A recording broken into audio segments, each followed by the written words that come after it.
Welcome to Aadya TV. నేను మీ journalist Arun. ఈరోజు మనం మహేశ్వరం నియోజకవర్గంలోని ఒక గ్రామ పంచాయతీ వెంచర్లో ఉన్నాము. ఇక్కడ చాలామంది ఇక్కడ వచ్చేసి తక్కువ ధరలకు దొరుకుతుంది అని చెప్పేసి ఇక్కడ గ్రామ పంచాయతీలో లేఅవుట్లో మాత్రం చాలామంది బీద వాళ్ళు కొనడానికి ఆసక్తి చూపుతారు. మరి ఇప్పుడు ప్రభుత్వం మాత్రం దీన్ని నిషేధించినా అని చెప్తుంది.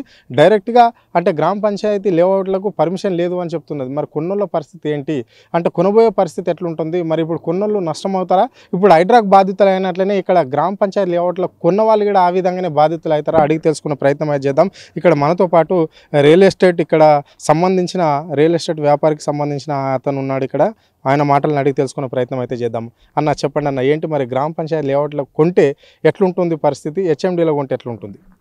జనరల్గా హెచ్ఎండిఏ డిటిసిపి నామ్స్ ప్రకారం డెవలప్ చేసినటువంటి లేఅవుట్స్లో మీరు ప్లాట్స్ కొనుగోలు చేయడం వల్ల సేఫ్ అండ్ సెక్యూర్డ్గా ఉంటాయి. ఎందుకంటే ఇవాళ నామ్స్ ప్రకారం ప్రతి ఒక్క హెచ్ఎండిఏ డిటిసిపి అప్రూవ్డ్ తీసుకున్నటువంటి లేఅవుట్స్ అన్నీ కూడా రెరా అప్రూవ్డ్ కూడా కంపల్సరీ తీసుకోవడం జరుగుతుంది. దాంట్లో ప్రతి ఒక్క లేఅవుట్లో కూడా హెచ్ఎండిఏ డిటిసిపి నిర్దేశించిన మార్గదర్శకాల ప్రకారం 33 feet roads, 40 feet roads, 60 feet roads, 100 feet roads, అదేవిధంగా మన డెవలప్మెంట్ ఇన్ఫ్రాస్ట్రక్చర్కు సంబంధించినటువంటి నామ్స్ అన్నీ కూడా ఎంత పర్సంటేజ్ చేయాలో, డ్రైనేజ్, అండర్ గ్రౌండ్ డ్రైనేజ్ కానీ, రెయిన్ వాటర్ హార్వెస్టింగ్ కానివ్వండి, అలాగే మార్టుగేజ్ కూడా కంపల్సరీ హెచ్ఎండిఏ కింద మార్టుగేజ్ ఉంచుకుంటారు. మన డెవలప్మెంట్స్ ఫుల్ ఫ్లెడ్జ్డ్గా చేస్తేనే ఆ మార్టుగేజ్ రిలీజ్ చేయడం జరుగుతుంది. ఈ విధంగా ఈ ఏరియాలో కొంతమంది తెలియక మన పాత జీపీ లేఅవుట్స్లో ఇన్వెస్ట్మెంట్ చేయడం జరుగుతుంది, తెలియక మోసపోవడం జరుగుతుంది. తద్వారా వాళ్ళు ఇబ్బందులు పాలవుతున్నారు. హెచ్ఎండిఏ డైరెక్ట్గా రాష్ట్ర ప్రభుత్వం మాత్రము ఇది జీపీ లేఅవుట్లు నిషేధిస్తున్నా అని చెప్తున్నది. మరి ఇప్పుడు కొన్న వాళ్ళ పరిస్థితి ఏంటి, ఏ విధంగా ఉండబోతుంది? అంటే కొన్ని ప్లాట్లు ఇంకా కూడా ఉంటాయి, కొంతమంది ఇండ్లు కూడా కట్టుకున్నారు కదా గ్రామ పంచాయతీ లేఅవుట్ల, వాళ్ళ పరిస్థితి ఏంటి? వారు కొంతమంది అవగాహన రాహిత్యం వలన వాటిల్లో తెలియక తక్కువ ధరకు వస్తుందని ఉద్దేశంతో ఇన్వెస్ట్మెంట్ చేసి ప్లాట్లు కొనుగోలు చేయడం జరుగుతుంది. కొంత ఇబ్బందికర వాతావరణం ఉంది వాళ్ళకి ప్రస్తుతానికైతే. భవిష్యత్తులో ఈ ఇబ్బందులన్నీ తొలగిపోయి మళ్ళీ రిజిస్ట్రేషన్ జరిగే అవకాశం ఉంటుంది జీపీ లేఅవుట్లో కూడా. ప్రభుత్వం గట్టిగా స్పందిస్తుంది కదా, దీన్ని బంద్ చేస్తున్నాము అంటే ఈ నిషేధించడం అనేది జరుగుతుంది, ఈ లేఅవుట్లకు పర్మిషన్ లేదు అని చెప్తున్నారు. సో మరి దానికి ప్రధాన కారణం ఏంటి?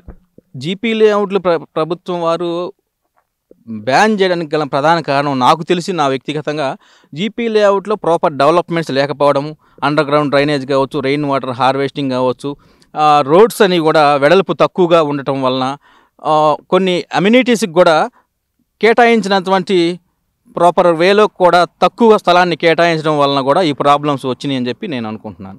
సో మరి ఇప్పుడు తిరిగి వాళ్ళ డబ్బులు వాళ్ళకి కావచ్చు, ఎంత ఖర్చు అయిందో ఒక ప్లాట్ మీద దాదాపుగా మధ్యతరగతి పేదవాళ్ళు మాత్రమే ఇక్కడ గ్రామ పంచాయతీ లేఅవుట్లో కొనడానికి ఇంట్రెస్ట్ చూపుతారు. మీరు చెప్పిన విధంగా అయితే హెచ్ఎండిల రేలా అప్రూవల్ ఉన్నదానికైతే చాలా డబ్బున్న వాళ్ళు కొనవలసి వస్తుంది. సో ఈ పేదవాళ్ళకు ఉన్నదానికి మరి ఇప్పుడు తిరిగి అక్కడ వెంచర్ ఎవరైతే జీపీ వెంచర్ వేస్తారో, లేఅవుట్ వేస్తారో, వాళ్ళు తిరిగి మళ్ళీ ప్రజలకు డబ్బులు ఇస్తారా? అంటే ఇప్పుడు సీఎం గట్టిగా చెప్తున్నాడు కదా, ప్రభుత్వం కూడా చెప్తున్నది దానికి పర్మిషన్ లేదని చెప్తున్నారు. ఇచ్చే అవకాశం ఏమైనా కనిపిస్తుందా? మీరు అన్నది కరెక్టే అండి. హెచ్ఎండిఏ డిటిసిపికి మరియు జీపీ లేఅవుట్లకి ధరలు చాలా వ్యత్యాసం ఉంటాయి. దానికి కారణం ఈ అప్రూవల్సే. హెచ్ఎండిఏ కానీ డిటిసిపి కానీ మనం ప్రాజెక్ట్ చేస్తున్నప్పుడు కొంత ప్రాజెక్టులో కొంత పర్సెంటేజ్ మనం హెచ్ఎండిఏకి డిటిసిపికి మార్టిగేజ్ చేయబడతాము. రెరా కూడా క్లియర్గా అన్నీ అబ్జర్వ్ చేసి అన్నీ కూడా వెరిఫై చేసి రెరా అప్రూవల్స్ ఇస్తుంది. ఇప్పుడు కూడా హెచ్ఎండిఏ డిటిసిపిలో ఉన్న ధరలు ఎక్కువగా ఉండటం, కానీ దీనికి వ్యత్యాసం ఎక్కువగా ఉండటం వలన సాధారణంగా తక్కువ ధరలో ఇన్వెస్ట్మెంట్ చేసేవాళ్ళు జీపీ లేఅవుట్లను ఎంచుకోవడం జరుగుతుంది. భవిష్యత్తులో జీపీ లేఅవుట్లను కూడా డిటిసిపి హెచ్ఎండిఏ కిందకి అప్గ్రేడ్ చేసుకోవడానికి, మార్చుకోవడానికి ప్రభుత్వాన్ని అప్రోచ్ అయ్యే అవకాశం ఉంటుంది. ఈ జీపీ లేఅవుట్ హోల్డర్స్ అందరూ కూడా, ఈ జీపీ లేఅవుట్ సంబంధించిన వాళ్ళు మా జీపీ లేఅవుట్ని రెగ్యులరైజ్ చేయమని వాళ్ళు అడిగే అవకాశం ఉందండి. అడగచ్చు. ప్రభుత్వం గట్టిగా చెప్తుంది కదా, దీన్ని కాదు అని అనుకుంటున్నాం మేము, ఈ లేఅవుట్లకు పర్మిషన్ లేదు అంటున్నది. అంటే ఇప్పుడు అందులో పెట్టుబడి పెట్టిన వాళ్ళు అందరూ ఏమైపోవాలి, ఎట్లా ఉంటుంది మరి వాళ్ళ పరిస్థితి ఏంది? ప్రస్తుతానికైతే కాస్త ఇబ్బందికర పరిస్థితులే ఉన్నాయండి.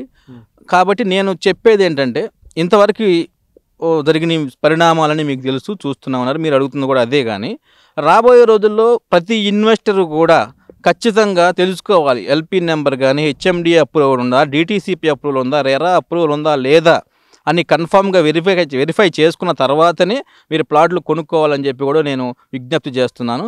ఇప్పటివరకు జరిగిన పరిణామాలు ప్రభుత్వం ఏం చేస్తుందో మరి వేచి చూడాల్సి ఉందండి. సో ఇప్పుడు హైడ్రాని కూడా చూసినాము. హైడ్రాని కూడా చాలామంది ఎవరో ఒక బిల్డర్ కడితేనే కొంతమంది కొనుక్కుంటారు, పైసా కూడబెట్టి కొన్న వాళ్ళు ఉన్నారు. అట్లా కూడా చాలామంది నష్టపోయారు. ఇప్పుడు ఈ ప్రభుత్వం తీసుకున్న నిర్ణయానికి ఇట్లా జీపీ లేఅవుట్లో కొన్నోళ్ళు కూడా అదే విధంగా నష్టపోవాల్సిందేనా? లేదండి, హైడ్రాకి దీనికి అసలు సంబంధం లేదండి. అది వచ్చేసి మెయిన్ సిటీలో ఉన్నటువంటి ఎఫ్టీఎల్ బఫర్ జోన్లో ఉన్నటువంటి అక్రమ కట్టడాలను కూల్చే విధంగా హైడ్రా చర్యలు తీసుకుంది. ఈ విధంగా ఈ జీపీ లేఅవుట్లకి దానికి సంబంధం లేదు. దీనికి టోటలీ డిఫరెంట్ అండి. అంటే అది కావచ్చు, డిఫరెంటే కావచ్చు. అంటే అక్కడ నష్టపోయినట్లనే ఇక్కడ కూడా ఈ లేఅవుట్లకు పర్మిషన్ ఇవ్వను అంటే ఇక్కడ ఇల్లు కట్టుకోవడానికి కానీ మళ్ళీ రీసేల్ చేసుకోవడానికి అవకాశం లేకపోతే ఇక్కడ పెట్టుబడి పెట్టిన వాళ్ళు కస్టమర్ ఎవరైతే కొనుగోలు చేసి పెట్టుకుంటాడో కొన్ని రోజుల తర్వాత అమ్ముకుందామని వాళ్ళు నష్టపోయినట్లన్నా. ప్రస్తుతానికి కొంచెం ఇబ్బందికర పరిస్థితులే ఉన్నాయండి. జీపీ లేఅవుట్లో ఆల్రెడీ ఇన్వెస్ట్ చేసిన వాళ్ళు ఇబ్బందులు పడుతున్నారు కస్టమర్స్. మా దృష్టికి కూడా కొంత మా పాత కస్టమర్స్ వాళ్ళు ఇలా చేసేవండి మాకు తెలియక అని ఈ మధ్య కొన్ని ఫోన్ కాల్స్ రావడం జరిగింది. మేము కూడా వాళ్ళకి చెప్పడం జరిగింది. మేమైతే కంపల్సరీగా హెచ్ఎండిఏ రెరా అప్రూవ్డ్, డిటీసీపీ కానీ హెచ్ఎండిఏ కానీ అప్రూవ్డ్ ఉన్న ప్రాజెక్టులో చేస్తాము. ప్రజలందరూ కూడా గమనించి హెచ్ఎండిఏ డిటీసీపీ రెరా అప్రూవ్డ్ ఉన్న ప్రాజెక్టులోనే మేము ఇన్వెస్ట్మెంట్స్ చేయాలని చెప్పి మీకు విజ్ఞప్తి చేస్తున్నాం. Thank you.